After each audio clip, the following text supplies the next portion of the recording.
welcome to another episode of the Event Tech Talk Show. I think we are on episode 7 now. Took a very short break. There's not been any episodes for a couple of weeks because me and the rest of the team were heavy into planning the final touch points and stages of our digital summit, which has just happened on June the 8th.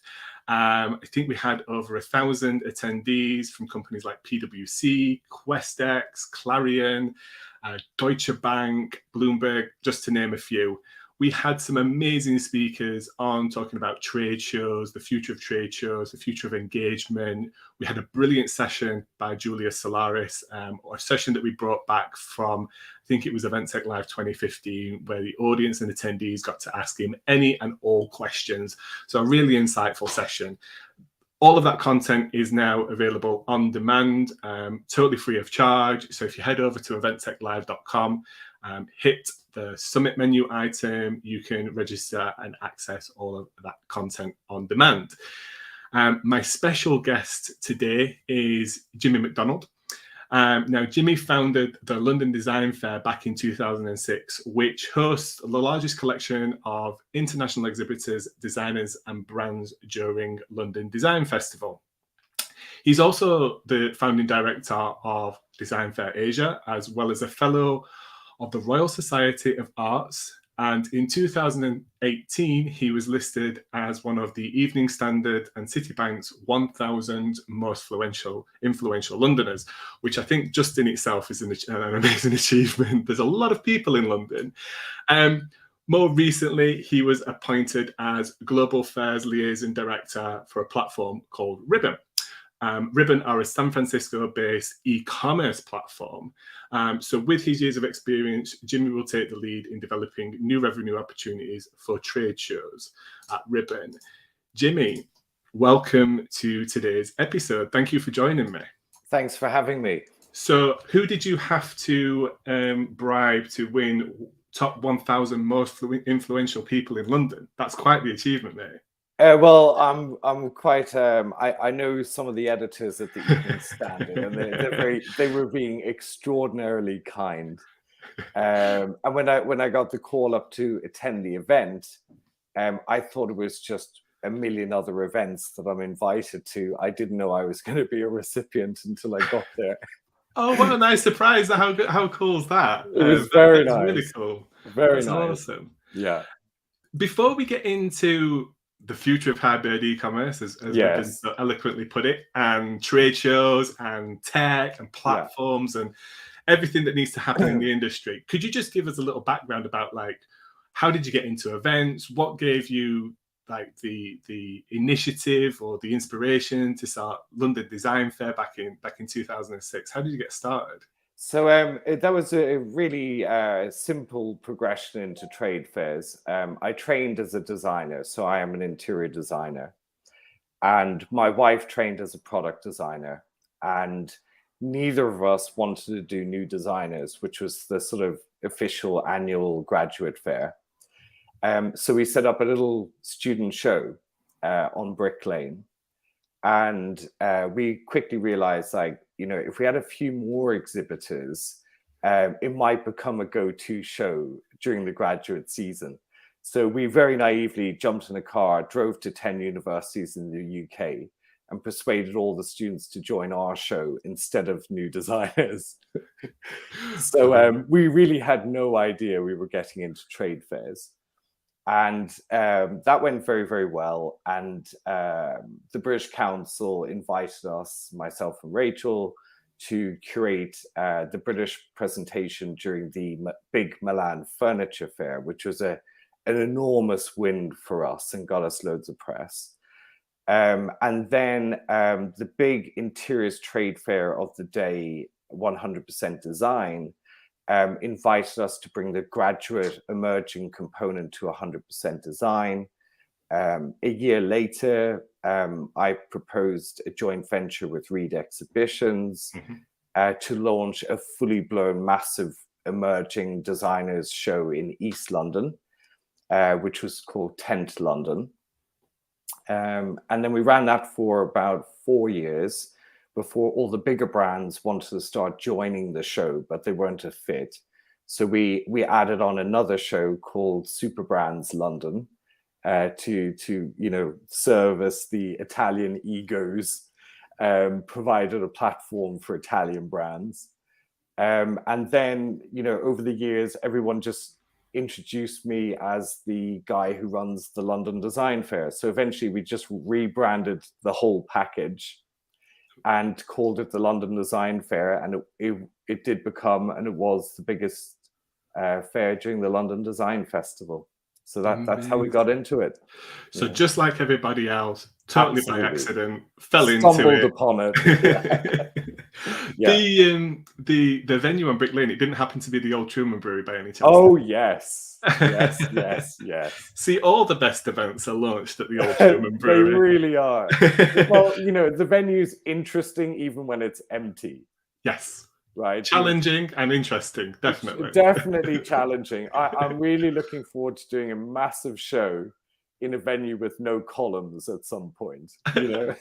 Same for us this year. So we Event Tech Live started out at the Truman Brewery, and scarily now moving to XL. Oh, good move. Which comes with its own the only venue in London, in my opinion. If you're planning to scale a show, that's where you take it. Yeah, we're hoping to attract a much larger international audience. And the Truman Brewery is a beautiful venue, steeped in history, I think right in the centre of London. It's got so much to offer around it. But as your event grows, as I'm sure you felt those pains as well, it's something that you have to bend to its will. There's no shadow of doubt. And if you're trying to scale up and make it a little bit more international and stuff, you have to go to one of the exactly. And all the other venues have kind of shrunk or shape shifted, or they're just in the center of a residential neighborhood. It just doesn't work. XL is fit for purpose. Absolutely. And even more plans to expand that site. Yeah. Jimmy, again, just before we move on to Ribbon and Tech, what was your biggest challenge, do you think, when growing a show from grassroots up to London Design Fair as one of those stake in the ground events through the year? I think it was finding a team that understood the kind of vision for the show, that could really speak to the types of exhibitors we were looking for. I think a big turning point for us was when I started talking with trade organizations from various countries and packaging and putting together country pavilions. So we would work with a national curator that we really believed in a particular country. We would decide whether it was going to be a pavilion that targeted retailers or segmenting like what audience this particular cohort we're looking for. That was the game changer for us. We ended up with 15 country pavilions and sort of a group of sort of 30 that would exhibit with us on rotation. Okay, wow. And it really did service the brands that participate in the country pavilions really, really well. And it kind of made sense of a large show. But speaking to the problems, obviously, when you want to scale, you need more capital, and finding shareholders that appreciate your vision for the show as well. I was extremely lucky. I had two amazing investors. Yeah, I think that's so true. I think the events industry, as I see it, is extremely entrepreneurial. The events come out of passions about and people that lead those passions in terms of what the real value is of that event to the people that they see in their community, or what's required of that community. Yes, okay, let's be honest about it. Big events, trade shows, you're selling square meters and space. But you're actually selling so much more than just that space. You're selling the ability to be a part of something, a bigger thing, to brand advocacy. And I think that you're right. You really have to have a team that also feel a part of that and have and align with your vision and really understand what the goal is for that, Yeah, rather than just let's get as many people in a room as possible for a couple of days in London. exactly. Right? Well, you're creating an ecosystem, aren't you? Mm. You know, Yeah. it's not creating a fair, it's creating an ecosystem, whether that be online or offline. Yeah, absolutely. So what brings you to a tech platform? Let's before we jump into that question, Yeah. let's tell me what Ribbon, or tell for those that are listening what Okay, Ribbon well, is I'll and what tell you how Ribbon's I about. found Ribbon, because Okay, that kind of interesting. explains the platform. So for the last couple of years since I sold the London Design Fair, I've been consulting to big exhibition groups, including like Fiera Milano and DMG and other massive exhibition groups. Mhm. And we, you know, I set up and I've launched a show into Singapore in the last year from London. And one of the things that I thought was essential was what kind of digital platform the show was going to have, right? So you're launching a show, you have this sort of pre-pandemic shows, which are like, you know, their tech platforms weren't advanced at all, mostly like a kind of jumped up version of an Excel file as an exhibitor list, right?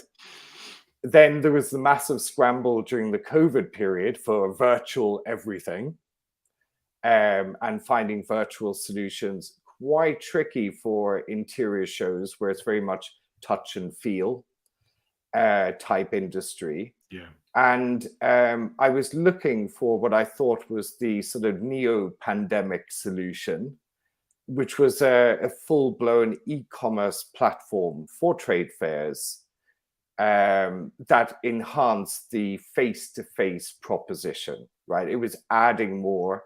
It wasn't replacing an element in the same way that virtual was like trying to replicate a show. Yeah. So I see e-commerce and marketplaces as an essential ingredient for the next gen of trade fairs, whether that's be, you know, from new shows or for existing shows. The next gen shows need to have an e-commerce solution as part of the offering. So I think, yeah, it was very much about, you know, what ecosystem ingredients were required to like square the circle. So a very good friend of mine in New York runs a show called Shop Object. I went on his site one day and I saw like a marketplace. And I was like, this is the one, you know. So I contacted Jesse, who runs the show, and I said, Jesse, like, you know, your e-commerce platform can I have a white label of that, please? You know, it looks it did everything that I was looking for. So it was going to be the platform I was going to start recommending to my partners. And then Jesse said, well, you know, it's not mine. There's a service provider involved. And that was when I first met Ribbon. So what I loved about it was that it in the first instance, it just takes a boring exhibitor list and turns it into a marketplace with vendors, right? So your exhibitors are the vendors. And what I really liked about it in particular was that it linked the visitors register through the Ribbon platform on the trade fair's website. They get a QR code. The exhibitors also get a QR code. So it also replaces the clunky visitor registration system, right? So one profile journeys with you through your physical experience and your e-commerce experience. You're not having to log into loads of different platforms, one to get into the show, one to go to a talks of the show, another one to join a podcast of the show, another one to access the e-commerce platform. It's one profile. So an exhibitor is one profile, a visitor is one profile. And when the visitors are walking around the show, They can use the camera on their phone, so no need to download an app to zap exhibitors' QR codes. It adds it to favorites on your own profile. If you stop at the cafe during your walk around of the show, you can go in and you can see the exhibitor's products. You can add them to your cart and you can buy them all the way through. So there's no sort of inquiry and hope to get a reply in 3 weeks functionality. It's immediate. And it just completes the whole visitor journey, and from an exhibitor point of view, you might show 20 objects on your stand, but you might have an inventory of 200 products. Where do you show those, right? So with the e-commerce platform that Ribbon provides, exhibitors can just take their CSV file of their inventory, one click upload, and it populates their store. It's just combined.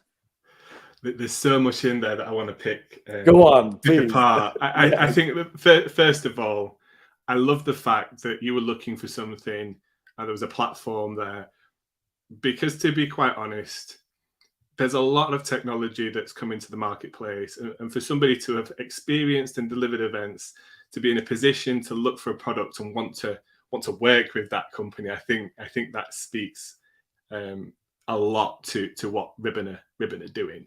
Yeah. I think the simplicity of that process it's very low friction, isn't it? Lots of technology. Super low friction. Yeah. Lots of. I go insane when I receive a VIP invite for an event and a different invite to just get into the show.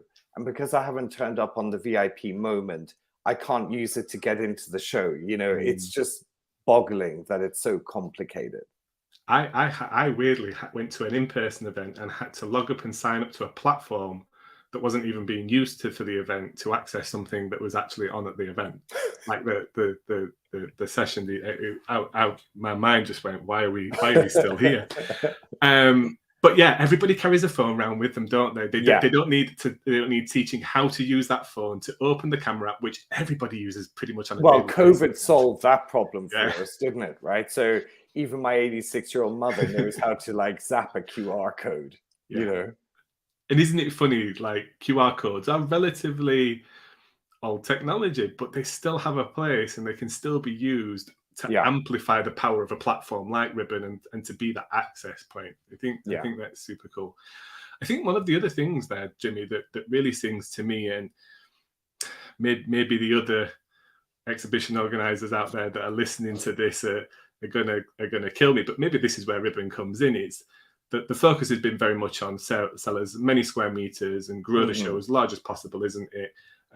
That in itself is the trade show model. Yeah. However, that doesn't always work. I've been to Farnborough International Air Show and they're bringing big engines in and things like that. They take up lots of space. And I think what strikes me straight away is that Ribbon somewhat has the answer to that sustainability question of how sustainable is it to just build bigger and bigger and bigger stages or platforms, how to ship products in, to bring them in. And I'm sure there's a commercial model behind Ribbon for the organizer, which I'll love to get onto. Yes. But maybe that balances that, rather than it's just about selling more space. It's about actually a 365-day campaign. It's about how you drive more value into that customer, how it all fits together, and doesn't necessarily mean that we have to continually build large shows or just sell more space in order to increase the turnover of those shows. But it's more. There's more to it. Well, actually, there's a couple of bits on there. So the analytics dashboard for both the exhibitor and the organizer are super advanced. So the organizer, for the first time, can see which visitors liked which stands at the show, right? So we never really know that. We guess and we think we know because someone's popular or someone's not. But for the first time, the analytics tell you which stands are of interest to your visitors. I mean, that's 0.101, right? But there's never been a way to do that. There's never really been a way to do that. and certainly not as part of a complete system, right? So there has been QR codes on stands before. That's not new.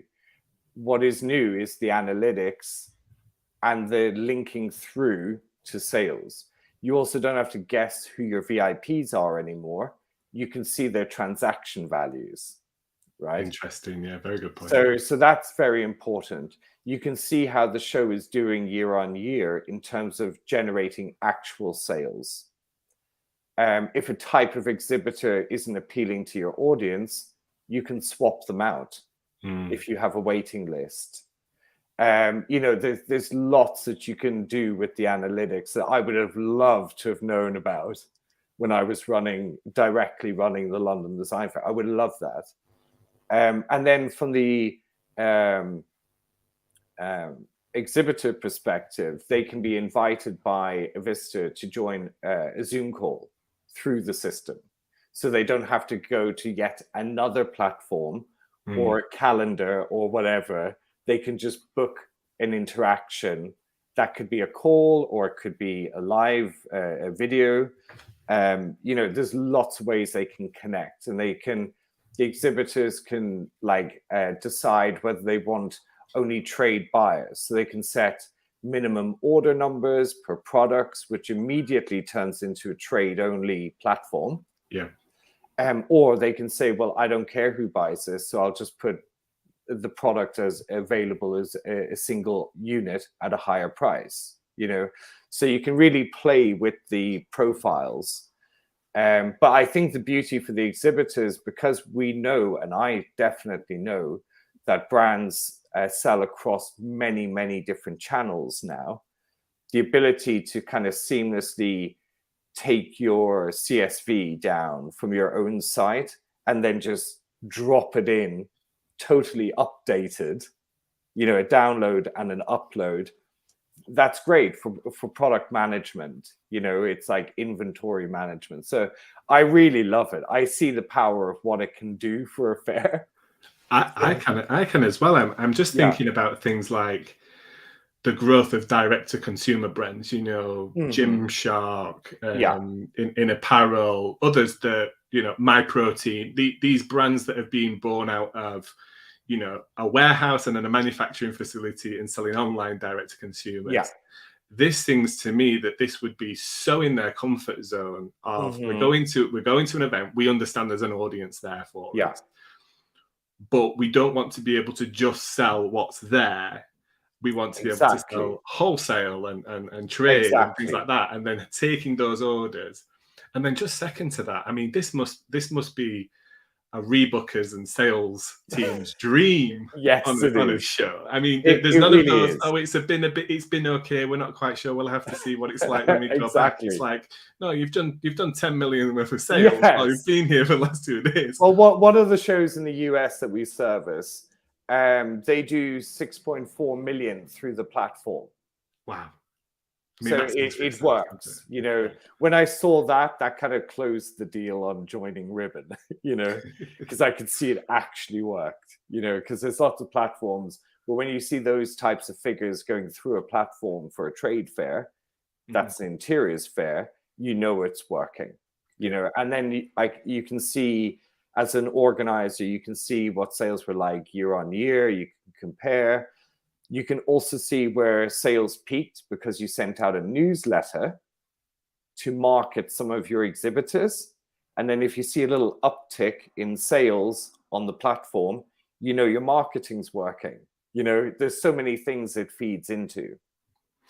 With the element of Ribbon being that marketplace for an organizer while the show's not on. And I've had this argument for years coming from the media and publishing side is, when your customer's not at your show, they're going somewhere else. Where are they going to keep updated with the industry? Where are they shopping? Where are they researching? Things like that. Does the Ribbon platform help the organizer overcome those challenges of attracting that existing customer base and audience back to the show website, back to the marketplace, and possibly even try and find new audience for them? Does the Ribbon platform help there at all? It does. I think if I'm answering your question correctly, I mean, you know, if an exhibitor launches a new collection in February, but the show was in September and the next one is next September, Yeah. if that goes out in a newsletter, you're genuinely bringing new content to your existing audience. So it keeps them coming back looking for new content, right? So, and if they have brands that they've favored before, they'll get a poke if that brand adds new product, right? So it really improves the engagement level. I mean, some fairs, we run to seasons. Sure. So what we tend to do is, at the moment, a lot of shows want the platform to be live for maybe only 3 months. So a month before and 2 months after. Each of the fairs have asked for that in the initial stage, have extended it to 6 months immediately after the show. So we know it works, and we know, and you know, there's some users of the platform that are they get it. They know what they can do with it now, because they're like 2 seasons in, and they're learning how to best use it because all the functionality is there, you know. So I think it's brilliant from that perspective. You know, like Swedish brands, for example, in interiors at least, will launch most of their products at their own Stockholm Furniture Fair because it's the main fair in Scandinavia. So lots of their launches are then, and they're not waiting until the London Design Fair to launch. So we can put out that content immediately after February to say this is coming to the fair in September, but you can also buy it now, way before you even arrive at the fair. So like a pre-release then. Yeah, it's super compelling, you know. One of the things that I know scares many organizers when it comes to technology is the platform looked good. We love the idea of the technology. Some challenges around it, getting, you know, upper management, other people's buy-in to invest in that. Part of it also might be actual bandwidth to implement these technologies correctly. We all know the pressures that event teams are under to deliver the next event, market the next event, get the next event sold, that kind of stuff. What's the learning curve for something like Ribbon? Right. So one of the questions that we get quite often is, could this potentially cannibalize a show? Right. So the online, everyone wants to be online, but they don't want to do the show. Well, in the first instance, the organizer can set whether it's for current exhibitors only,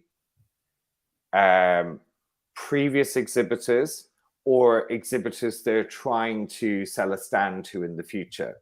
So that's completely within the organizer's control. If you want to go completely safe, you can just say it's only for current exhibitors. So if you haven't signed up and paid for your square meters, you're not getting onto the platform, right? Then I find lapsed exhibitors quite an interesting topic. There's some exhibitors that are just never going to come back. They do a show, they set up a showroom in London, they've spent £4 million on a showroom, they don't see the need to do a fair anymore, but they might still want access to the audience. So you could pay them a premium to be on the platform because they're not also paying for real estate in the trade fair. So there's lots you can do with lapsed exhibitors, you know, and some, like a lot of the designers at the London Design Fair, they became super famous.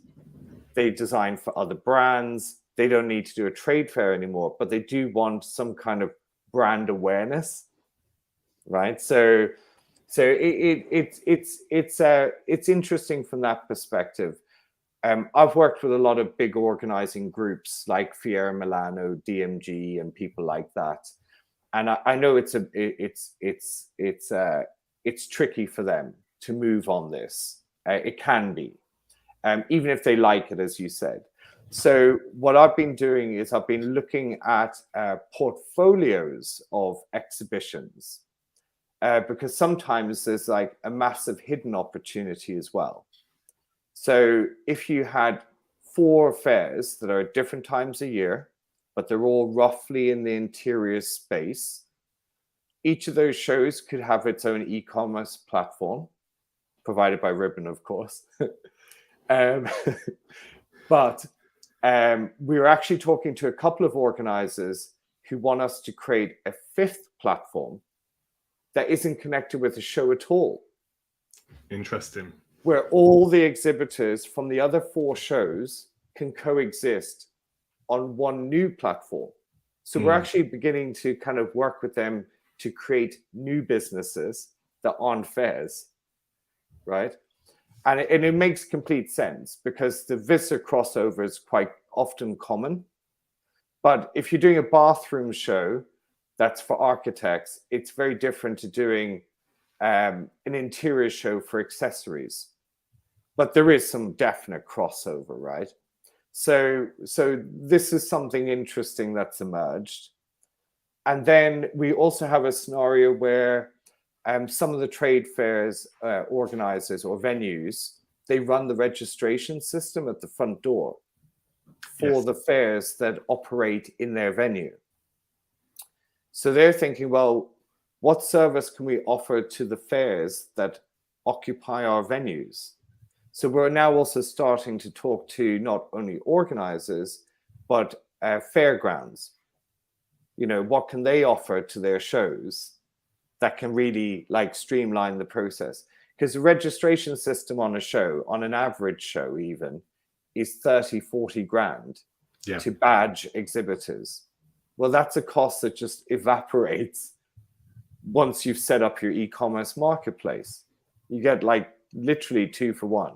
You know? So you're consolidating on getting more use of tools, more insight, more technology, better customer retention and exhibitor and visitor satisfaction.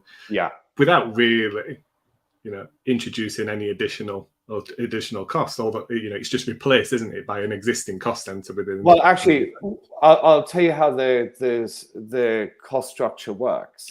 Do you know what? That would be brilliant, Jimmy, because one thing that the industry is kind of calling for at the moment is some transparency on clarity on costs. Yes, absolutely. It's super simple. Ribbon charges the trade fair $150 a month per exhibitor. Okay. Yeah. For the exhibitor to have their store in the marketplace. And we charge a one-off $300 fee to onboard them to make sure their profile looks amazing. That's it. And so the organizer can put that in the exhibitor manual and offer it out to the exhibitors. They don't have to go for it. But we think they will, because we've priced it to make it super attractive.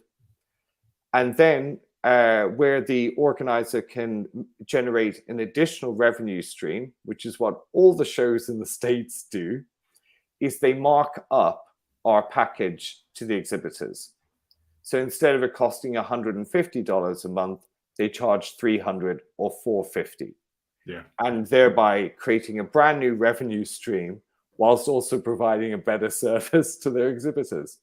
And I think those prices, that pricing is very fair.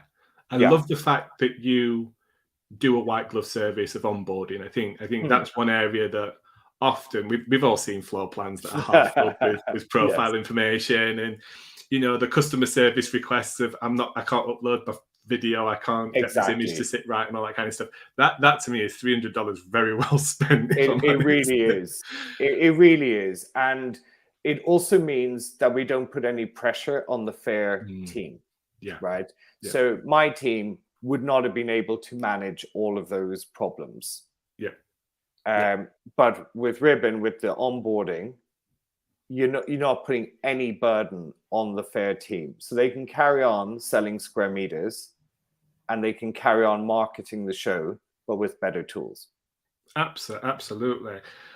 Just on the actual cost per month, you know, I'm pretty sure most exhibitor will easily spend 10 times that on some form of other digital marketing, which is ultimately leading to sales for them, whether that be like social ads, email marketing, other additional Exactly. things. Hopefully. Absolutely. Well, Yeah. they should be if they're sophisticated enough. Yeah. I also love, just going back slightly to the idea of those lapsed customers. They're no longer invested in the event physically. We've all seen it. We It run events happens. where Yeah. those people are actually attending the event, so they're still spending time coming. They still see value in the audience and the Yes. event itself, but maybe they're just not in a position to invest either the time or the money, or they're in a different place than they were before, where they can't make that on-site activation happen. I think this is for me almost a way for the trade show market and the event market, with events that are about products and consumers and things Mhm. like that, protecting themselves or bringing back some value to maybe where they've lost it in other channels or other avenues. I'm going to use Amazon as the example. It's Of probably not course. the most, but Yeah. that's an example of a player coming into the market heavy on online, heavy on sales. And there's probably other places like Amazon that some of those retailers go to have Mhm. that exposure and Yeah. that sales channel. That's right.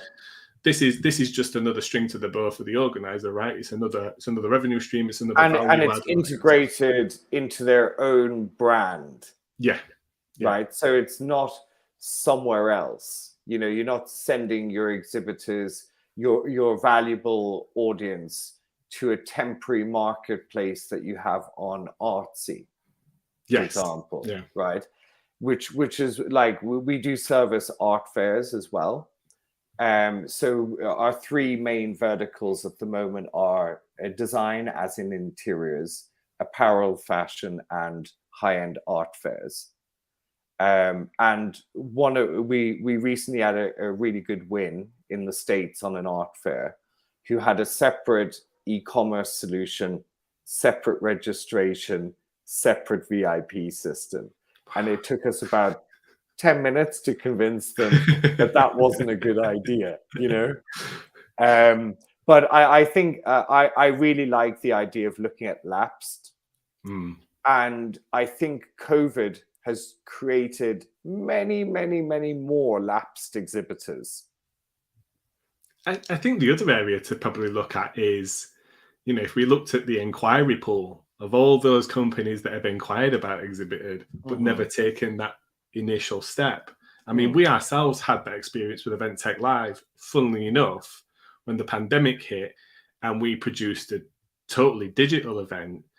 We actually saw a lot more international companies participate and invest in the event because it was frictionless for them. It was like, well, we can do this from anywhere. Yes. So I think that's also an area for organizers to go through. Okay, that lead is not going to convert into a physical presence this year, but actually we've generated X amount of $1,000 worth of revenue out of them because we've offered them a digital solution. Exactly. And the digital solution has a much better margin. Yeah. Right. Absolutely. So you're not paying for real estate, you're not lighting it, you're not carpeting it, And what happens if you're a fair that currently has 1,000 exhibitors in China? Yeah. Right. And suddenly 1,000 exhibitors can't turn up. That's a big deal.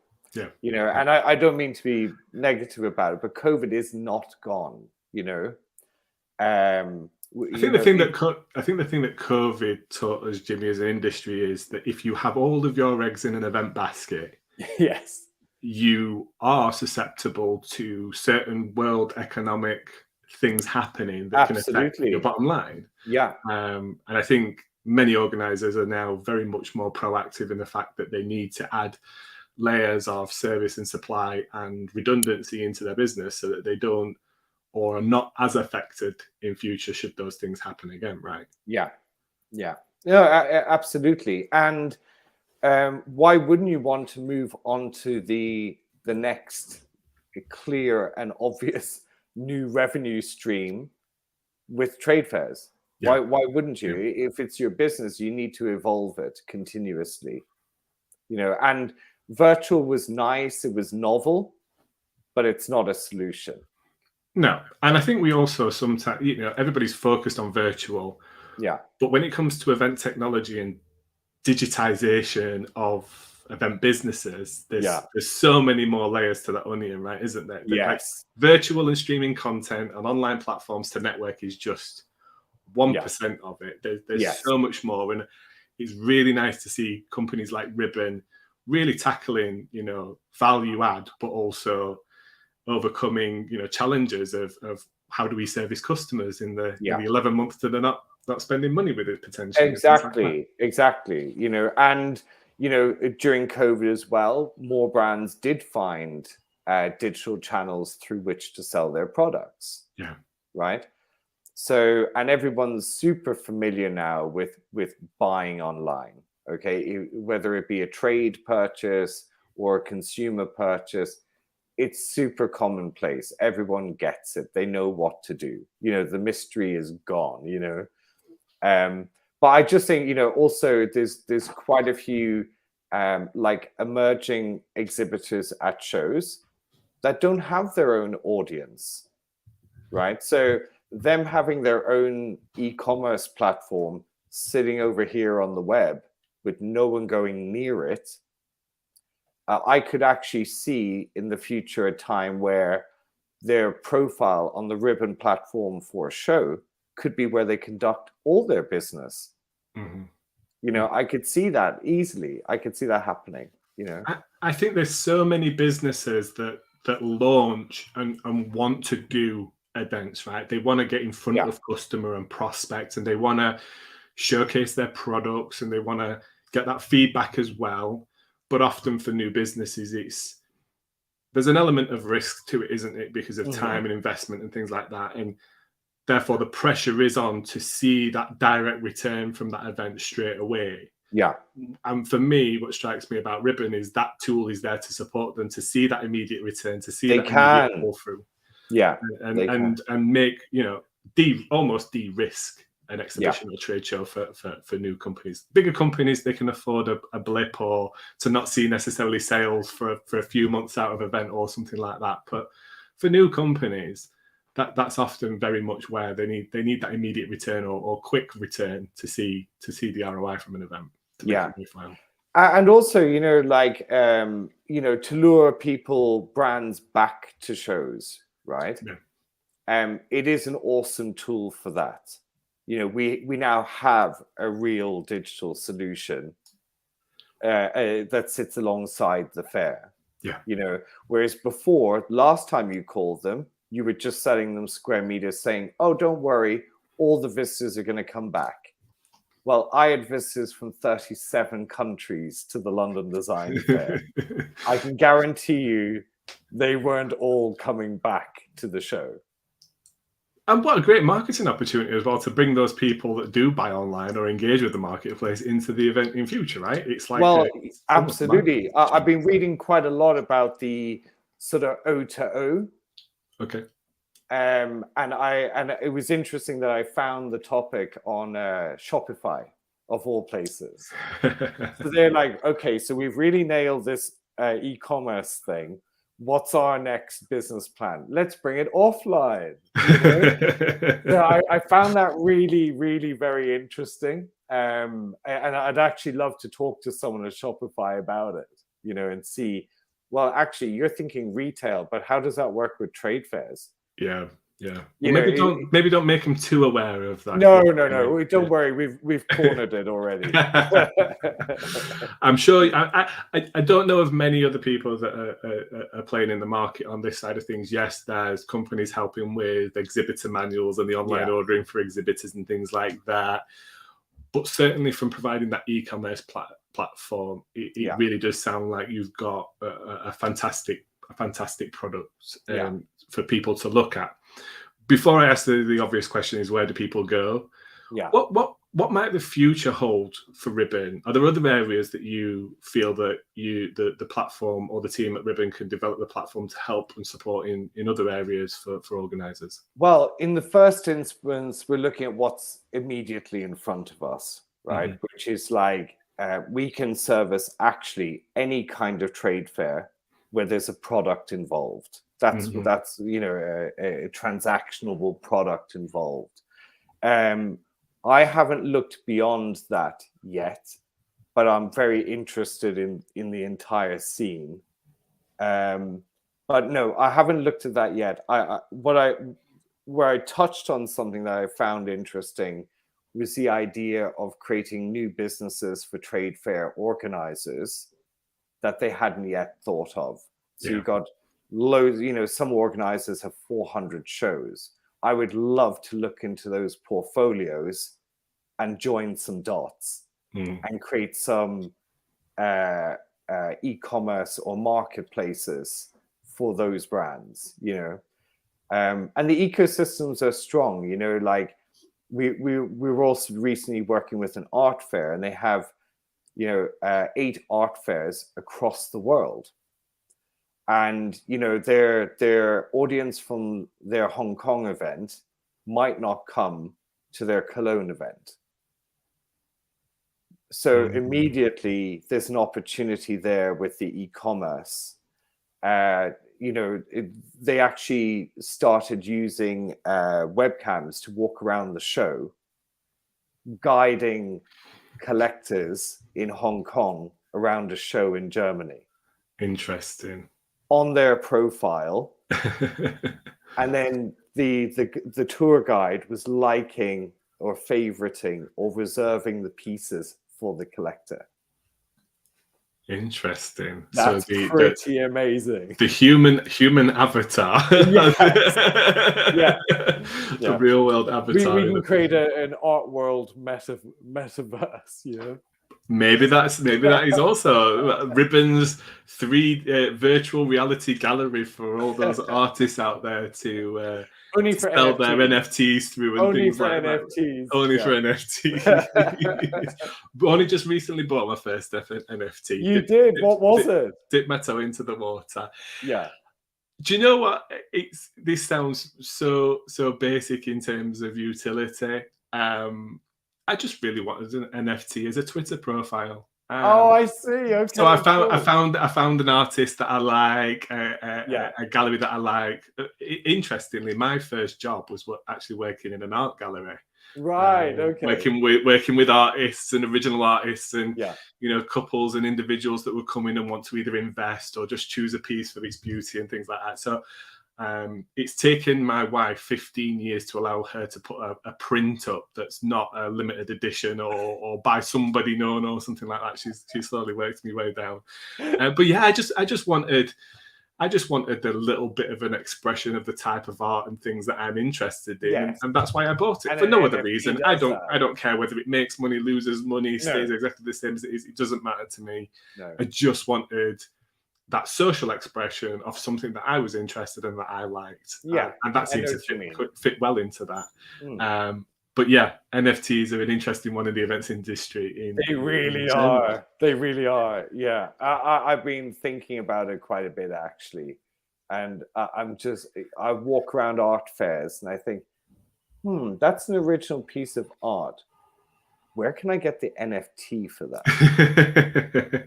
Right? I think who's going to store it? And then is the person storing it also going to be the marketplace for it? And suddenly it's just like, hold on, Jimmy, that's a whole other company.